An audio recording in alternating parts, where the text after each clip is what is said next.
Yes guys, good afternoon. So today we continue with chapter 4 in commerce organizing and today's topic is decentralization. ठीक है, अब देखो centralisation और decentralisation का मतलब क्या है, पहले तो आप डिफरेंस समझो।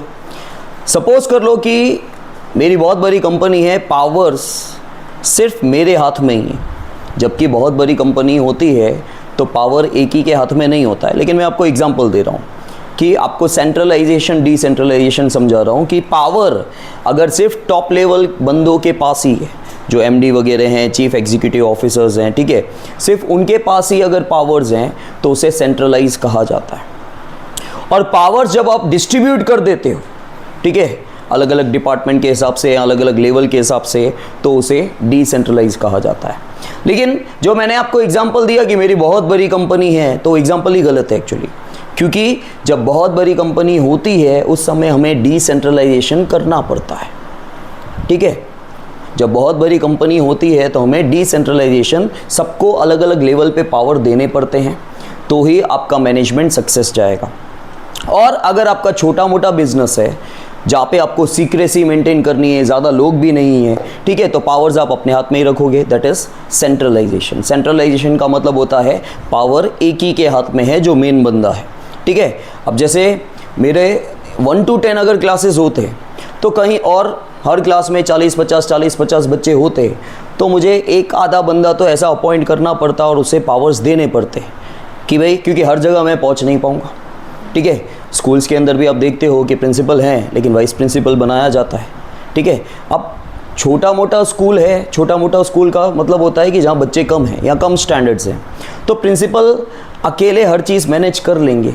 लेकिन अगर बहुत बड़ा स्कूल है तो वाइस प्रिंसिपल, ठीक है, और काफ़ी बार ऐसा होता है, इतने बड़े बड़े स्कूल या इतने नंबर ऑफ़ स्टूडेंट्स ज़्यादा भी होते हैं कि आप प्राइमरी लेवल का प्रिंसिपल अलग बना रहे हो, सेकेंडरी का अलग बना रहे हो, हायर सेकेंडरी का अलग बना रहे हो, या फिर प्रिंसिपल एक ही रखा गया और हमने अलग अलग इंचार्जेस बना दिए।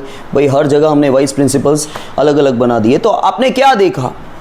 आपने देखा कि जब संख्या ज़्यादा हो रही है, लोग ज़्यादा हैं, काम ज़्यादा है, लोड ज़्यादा है, तो आपको पर्टिकुलर बंदे अपॉइंट करने पड़ते हैं। और जब कभी आप किसी बंदों को अपॉइंट करोगे तो एक लिमिटेड पावर्स आपको उनको अलॉट करने पड़ते हैं डिसीजंस लेने के लिए।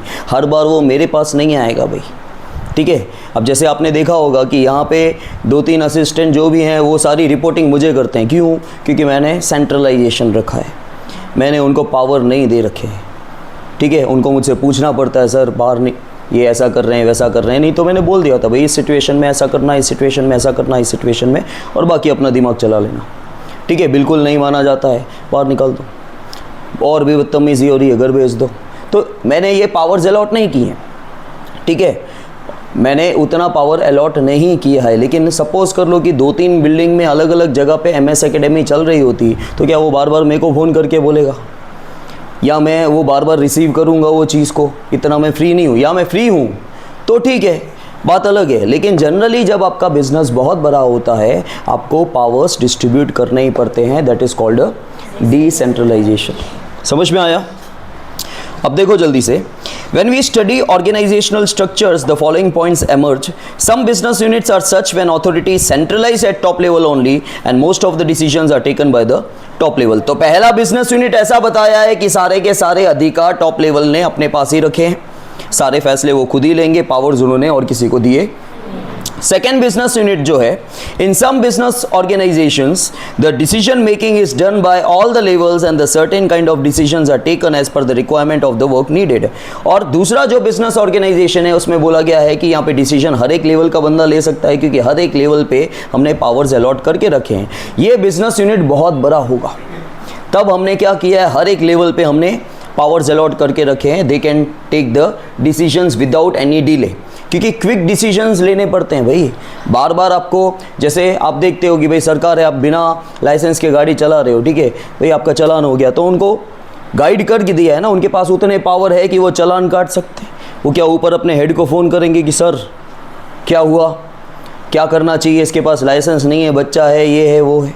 ठीक है, तो अलग अलग रूल्स एंड रेगुलेशन बने हुए हैं कि भाई गाड़ी डिटेन करनी है, कि चालान काटना है, क्या है, फिर वो उस समय सिचुएशन पे डिपेंड है कि क्या किया जाता है करके।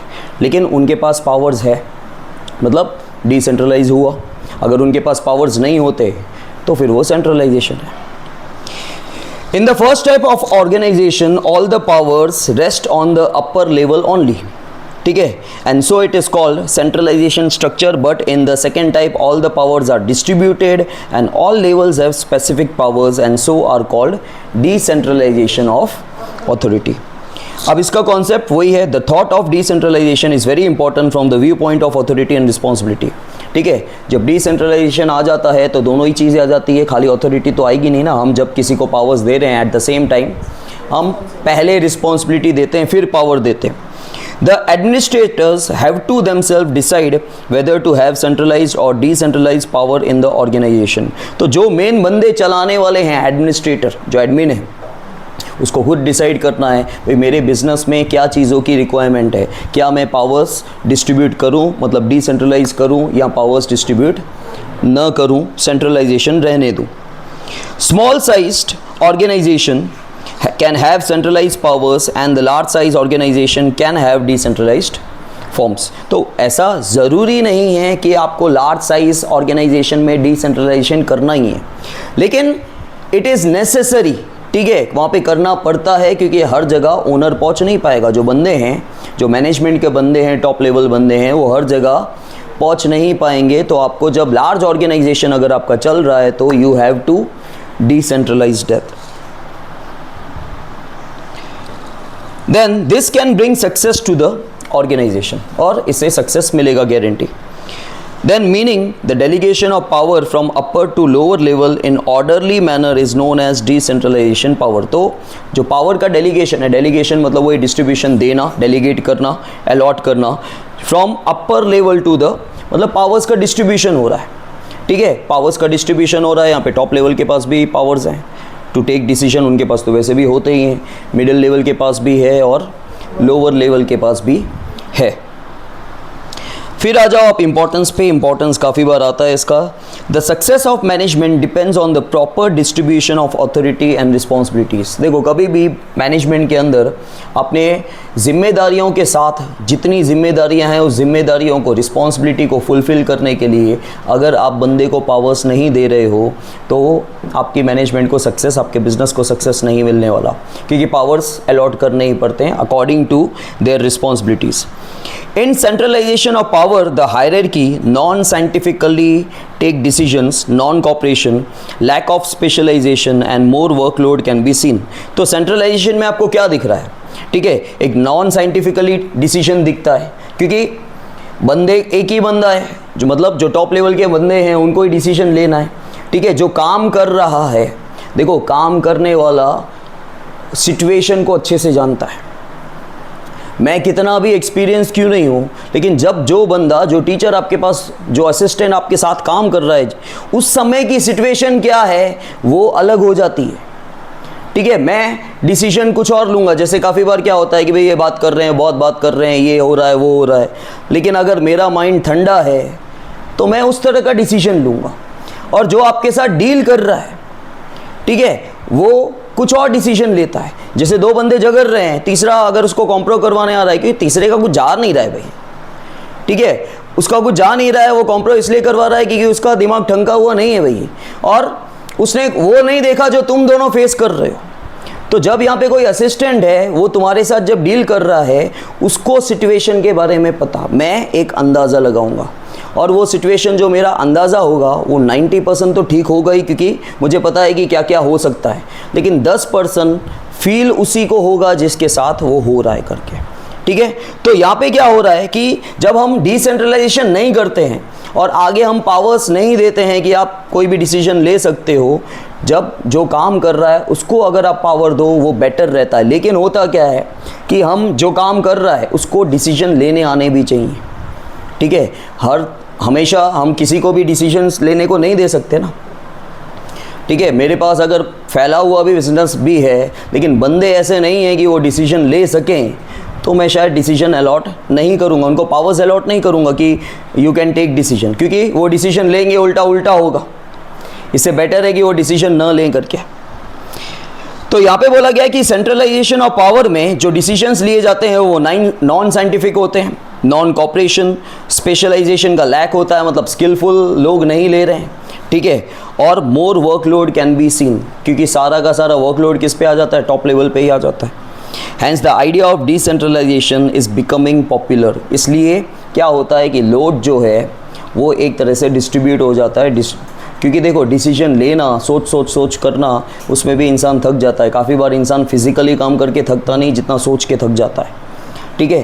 तो यहाँ पे वही बोला गया है कि डिसेंट्रलाइजेशन इसलिए पॉपुलर हो रहा है क्योंकि सेंट्रलाइजेशन में ज़्यादा वर्कलोड आ रहा है, और जब आप वही पावर्स डेलीगेट कर देते हो, डिस्ट्रीब्यूट कर देते हो, तो हर किसी को कम कम सोचना है और उसके अकॉर्डिंग डिसीजन लेना है जो बेटर है।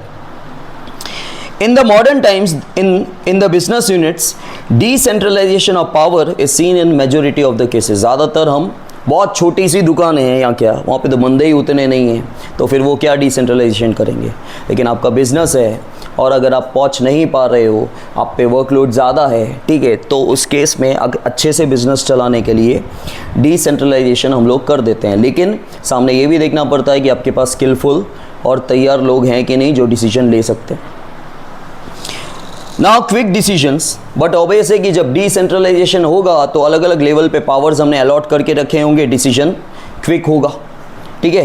अब सपोज कर लो कि हमारे टीम के अंदर भाई 10 जने हैं और वो 10वें लोग को डिसीजन लेना है, लेकिन उसको पूछना पड़ता है, चेन हो रही है, उसको पूछना पड़ रहा है 9वां बंदा जो है वो 8वें से पूछेगा, फिर जाके मेरे पास बात आएगी। अगर मैं बोलूँगा कि वो बंदा मेरे पास डायरेक्टली नहीं आना चाहिए, चेन के थ्रू काम होना चाहिए, तो भाई जहाँ उसको सेकेंड्स में डिसीजन लेना था वो बात मुझ तक कब पहुँचती है उस पर डिपेंड है, ठीक है। अगर वो बात जितना डिले कर रही है तो जो एक्शन होगा मेरी तरफ से, जो भी डिसीजन होगा वो भी डिले होगा, और जो सही समय पे अगर डिसीजन नहीं लिया गया तो उसका कोई वर्थ नहीं रहता। In the decentralization, the person who has to take decision in that work or activity is involved completely and has the power to take the decision, and hence the decisions are taken quickly and तो बंदे के पास power होते हैं, ठीक है। Decentralisation के अंदर बंदे के पास पावर्स होते हैं और वो बंदा जल्द से जल्द डिसीजन ले सकता है, तो कोई डिले नहीं होता, क्विक डिसीजंस लिए जाते हैं और इफेक्टिवली इम्प्लीमेंट होता है। Less workload on top level, जो अभी अभी हमने देखा कि सेंट्रलाइजेशन में वर्कलोड काफ़ी रहता है टॉप लेवल पे। अब जब आप पावर्स डिस्ट्रीब्यूट कर रहे हो तो क्या हो रहा है, वर्कलोड कम हो जाएगा। The top level is the level where most of the policy matters related decision are taken, क्योंकि टॉप लेवल वाले बंदे वो होते हैं जो हर चीज़ का फ्रेमिंग करते हैं, रूल्स एंड रेगुलेशन बनाते हैं, मतलब उनका सोचने का काम बहुत है। टोटली वर्कलोड वहाँ पे ज़्यादा आ जाता है। उनको फिजिकल काम कुछ नहीं करना, उनको इम्प्लीमेंट नहीं करना, उनको तो करवाना है काम, लेकिन सोचने का काम ज़्यादा है, वर्कलोड वहाँ पे ज़्यादा होता है। तो जब डिसेंट्रलाइजेशन होता है तो वहाँ से वर्कलोड निकल के अलग अलग लेवल्स में डिस्ट्रीब्यूट हो जाता है, जिसकी वजह से टॉप लेवल के जो ऑफिसर्स हैं उन पर वर्कलोड कम हो जाता। With the help of decentralization of power, the decision taking authority is given to middle or lower level, and hence the workload on the upper level is reduced. Increased in motivation. अब जो बंदा समझता है वो motivate होता है, ठीक है। अगर मैं अपने बंदों को यहाँ पे पावर्स दे दूँ, ठीक है, तो वो पावर्स से वो मोटिवेट हो रहे हैं कि नहीं हो रहे हैं उन पे डिपेंड है। देखो मार्केट ये बोलता है, प्रैक्टिकल एक्सपीरियंस, खाली थपथपाने से कोई खुश नहीं होता, ठीक है। अरे बहुत अच्छा काम किया, अरे सुपर्ब, तुम्हारे जैसा कोई काम ही नहीं है, लेकिन उसे पेट नहीं भरने वाला ना। आपको मॉनिटरी भी उनको खुश करना है, उसके साथ रिस्पॉन्सिबिलिटीज दो, ठीक है। आप पीठ थपथपा कर अपना काम निकाल रहे हो खाली, तो आखिर तो वो समझेगा कि ये काम निकलवा रहा है भाई, ठीक है। मॉनिटरी रिटर्न, जेब में पैसा जाना चाहिए उनके, तो वो दिल से काम करेंगे और वो मोटिवेट होंगे, ठीक है। बहुत कम लोग होंगे जो शायद मॉनिटरी रिटर्न उतना नहीं चाहते हैं और थपथपाने से, क्योंकि जितना पैसा उनको मिल रहा है उनकी नीड्स फुलफिल हो जाती होगी। लेकिन जिस दिन नीड्स फुलफिल नहीं होगी, उनके खर्चे इंक्रीज हो जाने वाले हैं आगे चल के। इन दैट केस क्या होगा कि अब थपथपाने से कोई काम नहीं होगा, ठीक है। मेरा वन ऑफ द फ्रेंड एक शिपिंग में था, तो इनिशियली जब वो मतलब ज्वाइन हुआ था तो उसकी तारीफ़ बहुत होती थी, भाई अच्छा काम हो रहा है, 2 साल 3 साल 4 साल, ठीक है। फिर मुझे एक दिन बोले ये तो खाली तारीफ़ ही कर रहे हैं भाई, ये तो ना बंदा दे रहे हैं, क्योंकि उसका काम ऐसा कि वो पूरी रात कभी भी फ़ोन आए, ये आए वो आए, संभल नहीं, मतलब 24 घंटे काम काम काम, और वो काम करता भी। फिर आखिर उसने जब पुराना हुआ थोड़ा थोड़ा, तो फिर उसने एक दिन बोले साहब चलो सैलरी इंक्रीज़ उतनी नहीं हो रही है तो कम से कम एक बंदा तो दो मेरे को, खाली बस अवार्ड थमा रहे हो, नॉन मॉनिटरी रिटर्न्स मिल रहे हैं, ठीक है, सर्टिफिकेट दिए जा रहे हैं, अवार्ड्स दिए जा रहे हैं, सर्टिफिकेट, ठीक है भाई। पब्लिक के सामने जब तारीफ़ हो जाती है करके, रिकॉग्नाइजेशन होता है पब्लिक के सामने, तो इंसान खुश हो जाता है, नया नया होता है तभी। लेकिन फिर धीरे धीरे उसको समझ में आता है कि भाई ये तो खाली काम निकलवाया जा रहा है करके। तो मॉनिटरी रिटर्न तो चाहिए भाई, ठीक है। तो मोटिवेशन में सबसे पहले आज की डेट पे पैसा चाहिए, ठीक है। जैसे मैंने स्टेटस पे डाला था कि there is a requirement of Hindi Gujarati Sanskrit teacher. मेरे पास 5-6 कॉल भी आए, ठीक है, काफ़ी लोगों से बात हुई, नो गुड मॉर्निंग नथिंग, ठीक है, आप अप्लाई कर रहे हो कहीं पे, CV ये वो काफ़ी लोगों ने डायरेक्टली, काफ़ी लोगों ने अच्छे से किया भी, लेकिन काफ़ी लोगों ने ऐसा भी था कि सैलरी कितनी मिलेगी, तो ये हो गया भाई सैलरी कितना मिलेगा डायरेक्टली। और कुछ लोग प्रॉपर होते हैं, ठीक है। जैसे 2 साल पहले मेरे पास फ़ोन आया था, हाँ आपको असिस्टेंट की ज़रूरत है क्या, मैं बोल दिया नहीं मैं काम कर रहा हूँ, मुझे असिस्टेंट की नौकरी चाहिए, मुझे ऐसा लग रहा था, ठीक है। कौन बोल रहा है, और वो भी जेंट्स हो तो समझ में आता है कि उसका टोन उसका भी नहीं होगा, ये फील्ड ऐसा है, ठीक है। तो लेडी आपको असिस्टेंट की ज़रूरत है क्या, नहीं। आगे कुछ पूछा ही नहीं, मैंने भी कुछ नहीं पूछा, बट होता है कि मैं कौन बोल रहा हूँ, क्या है, किस चीज़ की ज़रूरत है, क्या नहीं है कि नहीं है, आपको है कि नहीं है ज़रूरत, मैं नहीं है भैया। तो दिस इज़ नॉट अ वे, ठीक है, दिस इज़ नॉट अ वे। तो क्योंकि क्या है, देखो यहाँ पे आदिपुर गांधीधाम में क्या है ना भाई, जैसे जो लोग समझते हैं कि ट्यूशन क्लास क्या है, और जो लोग नहीं समझते, जो पुराने लोग हैं, वो काफ़ी बार जो मुझे पहचानते हैं, फिर सर स्कूल छोड़ दिया, हाँ फिर खाली ट्यूशन, मतलब खाली नहीं है, उसको खाली नहीं बोलते, वो तो 1 करोड़ के पीछे भी ओनली लगाते हैं, ओनली 1 करोड़ हर किसी के पीछे। तो ये मेंटलिटी है कि खाली ट्यूशन, ठीक है, खाली ट्यूशन, ला के देखो को खाली है कि क्या है, पता चल जाएगा। तो वो मेंटलिटी है। और इसी जगह अगर स्कूल टीचर हो ना, जनरली मैंने देखा है कि भाई ये स्कूल में teacher, school teacher, tuition teacher, ये डिफरेंसेस मैंने देखे हैं अपनी लाइफ के अंदर। अभी तो ठीक है, पहले, अभी तो खैर जानते हैं सब लोग, लेकिन पहले जब 30s के आसपास जब एज चलती थी या क्या, तब तो स्कूल में थे ही खैर, लेकिन स्कूल टीचर का एक रिस्पेक्ट अलग देखा है मैंने। और उससे भी ज़्यादा प्रिंसिपल अगर बोल दिया जाए, ठीक है, वो नाम का, सैलरी का आजकल नहीं है, ठीक है, पोस्ट का होता है, पोस्ट का होता है, ठीक है। अगर प्रिंसिपल की भाई पगार 25,000 है, 30,000 है, 40,000 है, और मैं ट्यूशन से अगर 1 लाख कमा रहा हूँ, लेकिन मैंने ट्यूशन टीचर बोला ना भाई, ठीक है। और अलग अलग वर्ड्स बोलते हैं ना, जैसे तुम खाली बोल दो ट्यूशन, काफ़ी लोग तो मेरे को बोलते फिर कहाँ घर पे करवा रहा है बोला हाँ कंधे पे बिठाऊंगा सबको, ठीक है। तो आप बोलो क्लासेस, तो एक अलग पिक्चर आता है, ठीक है। अब तो क्रिकेट खेल रहा है कहाँ पे, गली में, स्टेडियम में, स्टेडियम में तो अलग बात हो गई, गली में खेल रहा है तो उस क्रिकेट की वैल्यू नहीं करी जाती है करके। तो आप क्लासेस बोलो, एकेडमी बोलो, इंस्टीट्यूशन बोलो, तो उनको ऐसा बड़ा पिक्चर दिखता है, ठीक है। ट्यूशन, क्योंकि ये एक पुराना वर्ड है ट्यूशन, फिर धीरे धीरे निकला ट्यूटर, ठीक है। अब ट्यूशन टीचर की जगह ट्यूटर बोलो तो थोड़ा ऐसा लगता है फाई भाई, ट्यूटर हूँ मैं करके। सो मोटिवेशन, तरह तरह के मोटिवेशन होते हैं, ठीक है।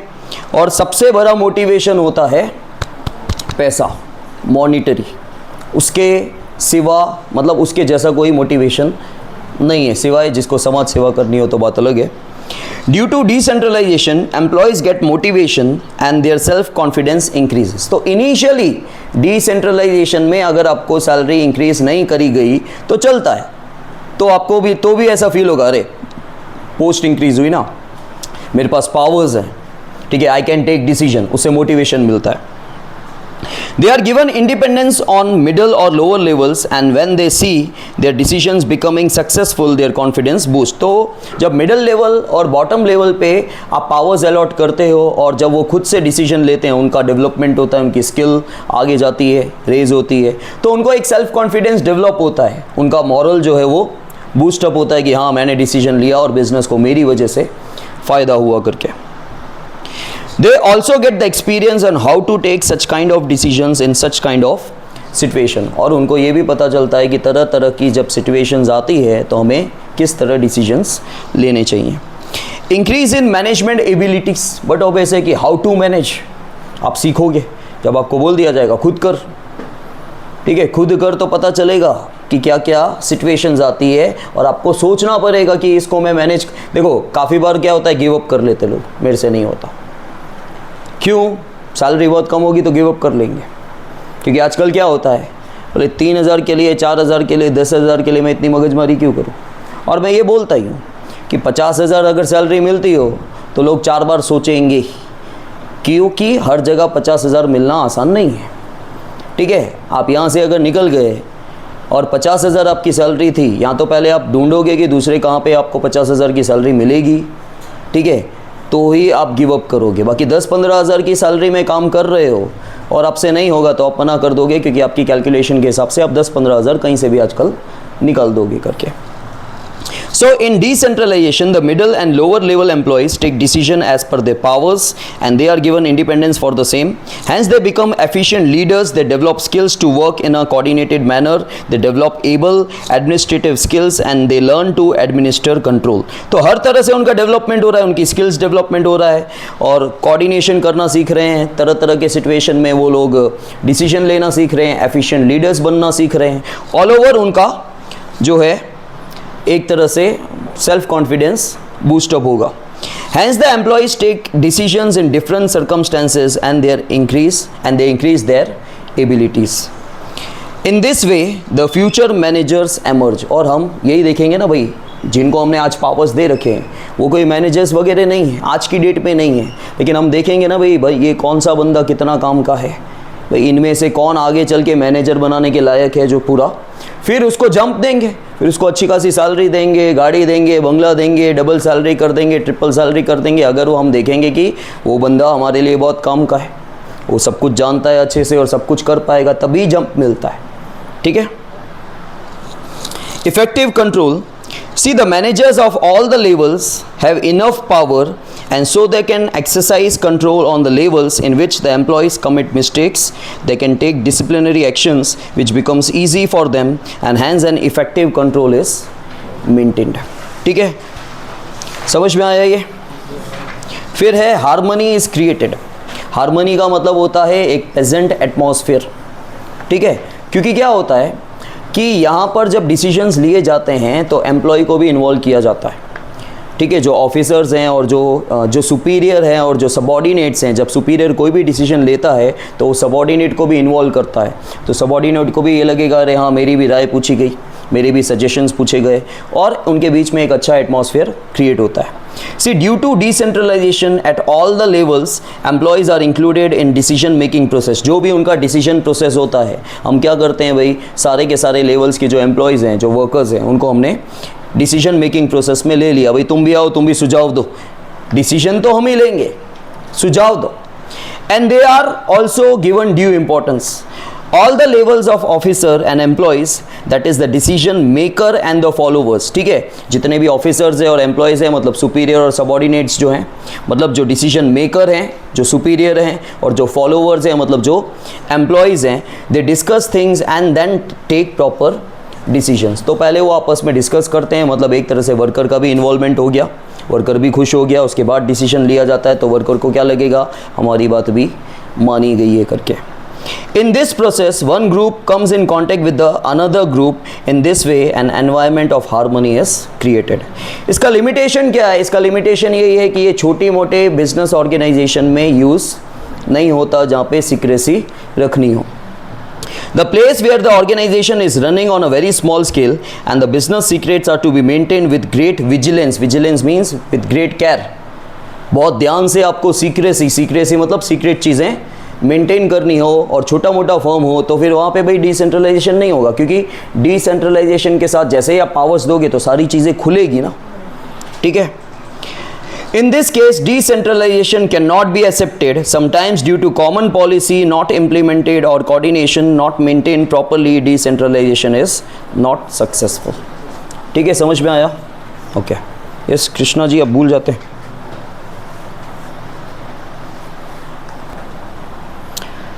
Now guys, elements of delegation of authority. देखो, इससे पहले सिर्फ delegation of authority भी दिया हुआ है, उसका ध्यान रखना। एग्जाम में आपको आइडेंटिफाई करना आना चाहिए कि एलिमेंट्स पूछा है कि खाली डेलीगेशन पूछा है, मतलब elements of delegation of authority पूछा है या डेलीगेशन ऑफ अथॉरिटी पूछा है, उसमें ध्यान देना। ये है elements of delegation of authority, हमेशा याद रखने का। Responsibility, authority, accountability, responsibility, entrustment of responsibility.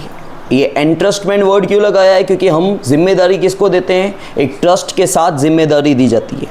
फिर है कन्फर्मेंट ऑफ अथॉरिटी, कन्फर्मेंट का मतलब होता है देना, अथॉरिटी आप पावर्स दे रहे हो। और फिर है क्रिएशन ऑफ अकाउंटेबिलिटी, मतलब आप अकाउंटेबिलिटी का मतलब होता है सामने वाले को जवाब देना पड़ेगा। अकाउंटेबल का मतलब होता है आंसरेबल, अकाउंटेबल का मतलब होता है, ये प्योर कॉमर्स वर्ड है अकाउंटेबल, ठीक है। अकाउंटेबल मीन्स आंसरेबल, तो आप जिसको भी जवाबदारी दे रहे हो उसको आप पावर दोगे, और पावर इसलिए दिया है कि काम अच्छे से फुलफिल हो सके, कंप्लीट हो सके, और जिसको आपने काम दिया है उसको जवाब देना होगा आपको कि काम कैसे हुआ या काम नहीं हुआ तो क्यों नहीं हुआ, उसकी पूरी जवाबदारी रहेगी। तो वो जो जवाब देगा आपको, जो आंसर करेगा, दैट इज अ अकाउंटेबिलिटी। देखो यहाँ पे according to Louis Allen, delegation of authority means assignment of responsibility and power to the subordinates by creating accountability for effective performance। तो देखो delegation of authority में आपको काफ़ी बार ऐसा लगता है कि हमने सिर्फ पावर दी है, तीनों ही चीज़ें आ गई। डेलीगेशन ऑफ अथॉरिटी के अंदर आप रिस्पॉन्सिबिलिटी असाइन कर रहे हो, लेकिन वो रिस्पॉन्सिबिलिटी पावर्स के साथ दे रहे हो सबॉर्डिनेट्स को, और इसके साथ ही क्या हो रहा है, आप अकाउंटेबिलिटी क्रिएट करवा रहे हो। मैंने अपने सबॉर्डिनेट को जवाबदारी दी, रिस्पॉन्सिबिलिटी दी, रिस्पॉन्सिबिलिटी के साथ उस रिस्पॉन्सिबिलिटी को पूरा करने के लिए इसको पावर दिए, और मैंने साथ में क्या, अकाउंटेबिलिटी क्रिएट करवाई। मतलब इसको आगे चल के जवाब देना पड़ेगा, तेरे को जिम्मेदारी दी थी, तुझे पावर्स भी दिए थे, तू पूरी चीज़ एक्सप्लेन कर। मतलब अब काम ख़त्म हुआ है या काम नहीं ख़त्म हुआ है, दोनों का एक्सप्लेनेशन इसे मुझे करना होगा। दैट इज़ अ अकाउंटेबिलिटी, उसे अकाउंटेबिलिटी कहा जाता है। समझ में आ रहा है प्रियांशी कि हम जिसको जिम्मेदारी देते हैं उसको हम पावर्स भी देते हैं उस जिम्मेदारी को पूरा करने के लिए, और क्योंकि सामने वाले बंदे को, सबॉर्डिनेट को हमने जिम्मेदारी दी, रिस्पॉन्सिबिलिटी दी, उसके साथ पावर्स दिए उस जिम्मेदारी को पूरा करने के लिए, तो सामने वाले का पूरा हक बनता है कि वो जवाब देगा हमको, ठीक है। मतलब उसकी ड्यूटी बनती है कि वो हमको उस चीज़ का जवाब देगा कि ये काम, भाई मुझे आपने जवाबदारी दी थी, मुझे आपने पावर भी दिया था, देखो ये काम कंप्लीट हुआ या ये काम कंप्लीट नहीं हुआ, वो जो भी आपको एक्सप्लेनेशन देगा, जो भी आंसर देगा, that is a accountability. See, according to him, the following elements are included in the delegation of authority: entrustment of responsibility, conferment of authority, and creation of accountability. In this way, a tripod structure, ठीक है, टिपोई बोलते हैं आप लोग, काफ़ी लोग बोलते हैं टिपोई, मतलब जो टेबल होता है, स्टूल होता है, जो तीन, टिपोई क्यों बोलते हैं आपको पता है? घर पे काफ़ियों के घर के अंदर, हॉल के अंदर टिपोई होगी, मतलब ऐसा राउंड टेबल जिसके नीचे 3 पैर होते हैं, उसको टिपोई बोलते हैं। टिपोई मतलब 3 पैर होते हैं, इसलिए टिपोई बोलता है, वो उसी को इंग्लिश में ट्राईपॉड बोलते हैं, ट्राईपॉड, ठीक है। ये रहा ना, ये तो रहा ट्राईपॉड। क्यों ट्राईपॉड क्यों बोलते हैं इसके 3 पैर है इसलिए, ठीक है। अगर 2 होते तो शायद बाईपॉड बोलते, सिंगल ही पैर होता तो यूनिपैड हो जाता, ठीक है। बहुत सारे पैर होते तो मल्टीपैड हो जाता, शायद पॉड हो जाता, ठीक है। In this way a tripod structure of the delegation of authority can be formed. All the 3 elements are equally important and independent, still mutually connected. सारे के सारे तीनों के तीनों इंपॉर्टेंट है, ठीक है। अगर ट्राईपॉड बोला ही है तो तीनों पैर इंपॉर्टेंट है भाई, ठीक है। मतलब तीनों के तीनों फैक्टर्स यहाँ पे इंपॉर्टेंट है, वैसे इंडिपेंडेंट है लेकिन म्यूचुअली एक दूसरे के साथ इंटरकनेक्टेड है। An effective organizational structure can be formed by balancing them. सबसे पहले है entrustment of responsibility. Entrustment of responsibility is the duty assigned by the top level officer to the subordinates for a particular work. ठीक है, वही है responsibility का मतलब, जो ड्यूटी आप असाइन कर रहे हो by the top level officer to the subordinates, ठीक है, for a particular work. The responsibility is given to accomplish a particular task. हमने जिम्मेदारी क्यों दी है? जिम्मेदारी दी है ताकि वो पर्टिकुलर टास्क जो है उसे कंप्लीट करने के लिए, अकम्प्लिश मतलब कंप्लीट करने के लिए. It creates a relationship between superior and subordinate because the subordinate is expected to follow the orders given by the.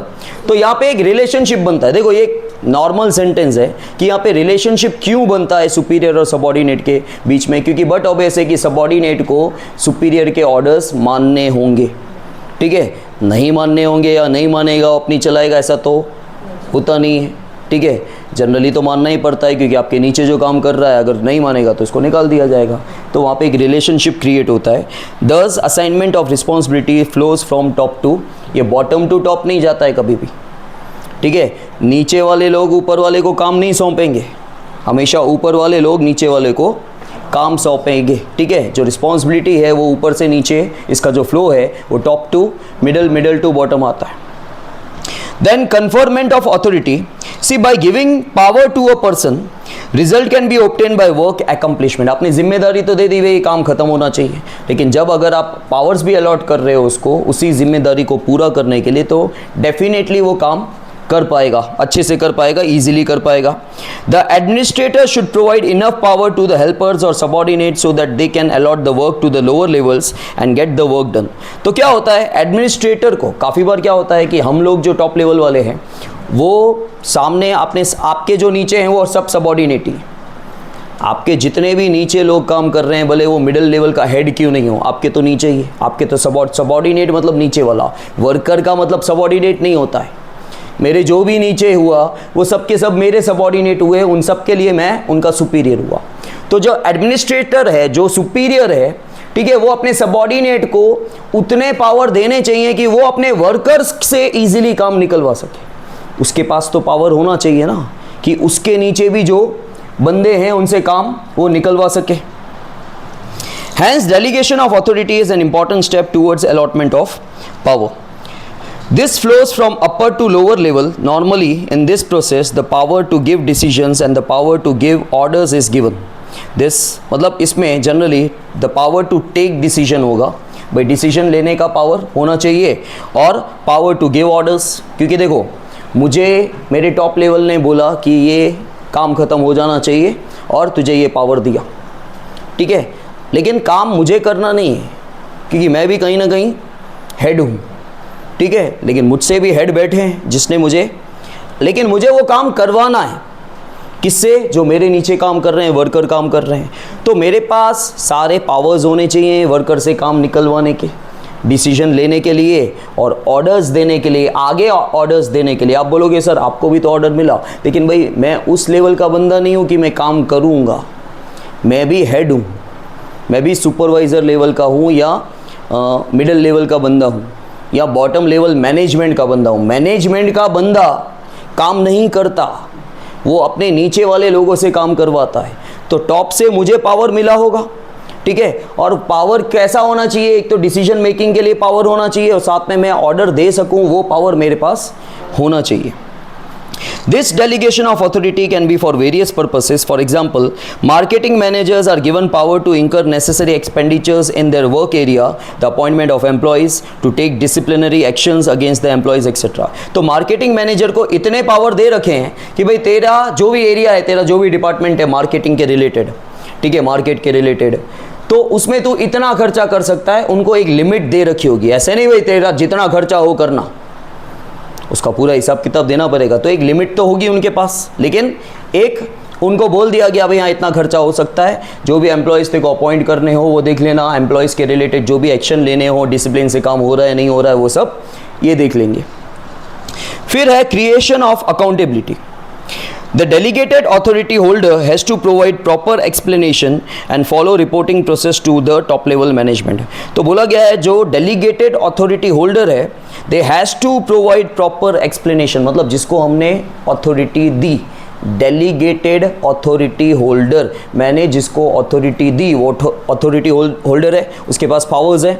तो डेलीगेटेड मतलब मैंने डेलीगेट किया, मैंने उसको पावर्स दिए, उसको प्रॉपर एक्सप्लेनेशन देना ही होगा। किसको देना होगा? उसके बॉस को। हमेशा एक चीज़ याद रखना कि हमेशा हमको हमारे बॉस को, जिससे हमको पावर मिले थे, हमको सिर्फ उनको ही अकाउंटेबल होना पड़ता है। अगर हमारे ऊपर 10 बॉस हैं तो हमको 10 से पावर नहीं मिला था, हमको जिससे पावर मिला था हम उसी को सारी चीज़ समझाएंगे, उसको बोलेंगे डेलीगेटेड अथॉरिटी होल्डर। ठीक है, this is known as accountability. He may surely be given powers to get the work done by others, but finally the responsibility of getting the work done rests with the upper level administrator only. Hence the middle level authority holder should take care to ensure that the work is properly done by the lower level. अब देखो होता क्या है कि मुझे मिला, मैं middle level पे हूँ, मुझे टॉप लेवल से पावर्स मिले, जिम्मेदारी मिली, पावर मिला कि ये काम खत्म हो जाना चाहिए। ये काम मैंने करवाया है किससे? वर्कर से। अब काम जैसे खत्म हो गया आया तो मुझे चेक करना है, उसकी एक्यूरेसी चेक करनी है, भाई ये कितना परफेक्ट है, फिर आगे देना है। ठीक है, अब यहाँ पे कुछ फॉल्ट निकला और मैंने चेक नहीं किया था, मैंने डायरेक्टली आगे पास ऑन कर दिया टॉप लेवल को, टॉप लेवल ने चेक किया, मिस्टेक निकली, तो मैं ये नहीं बोल सकता वर्कर ने काम किए थे, मेरी जिम्मेदारी थी। वर्कर को रखा क्यों है फिर यहाँ पे? तुझे यहाँ पे रखा क्यों है? अगर तुम बोल रहे हो कि वर्कर ने काम किया था, चलो वर्कर ने काम किया था, हमको भी पता है कि तुमको इसलिए नहीं रखा कि तुम काम करोगे, वर्कर से ही काम करवाना है, लेकिन वर्कर से काम होकर आया तो उसको चेक कौन करेगा? ठीक है, तो रिस्पॉन्सिबिलिटी यहाँ पे स्किप नहीं हो सकती, पास ऑन नहीं हो सकती। आप ये नहीं बोल सकते कि उस जिम्मेदारी से हट नहीं सकते आप लोग। आप ये नहीं बोल सकते कि भाई वहाँ पे उसने नहीं किया। ठीक है, जैसे स्कूल के अंदर मैंने बोला भाई प्रिंसिपल है, वाइस प्रिंसिपल है, नीचे टीचर्स है। ठीक है, अब टीचर्स से जाना था वाइस प्रिंसिपल के पास, वाइस प्रिंसिपल के से जाना था प्रिंसिपल के पास, तो ये वाइस प्रिंसिपल बीच में से हट नहीं सकता, क्योंकि यहाँ से यहाँ आया होगा, यहाँ से वहाँ गया होगा, प्रिंसिपल टू वाइस प्रिंसिपल आया होगा, जो भी काम आया होगा वाइस प्रिंसिपल ने टीचर से करवाना है।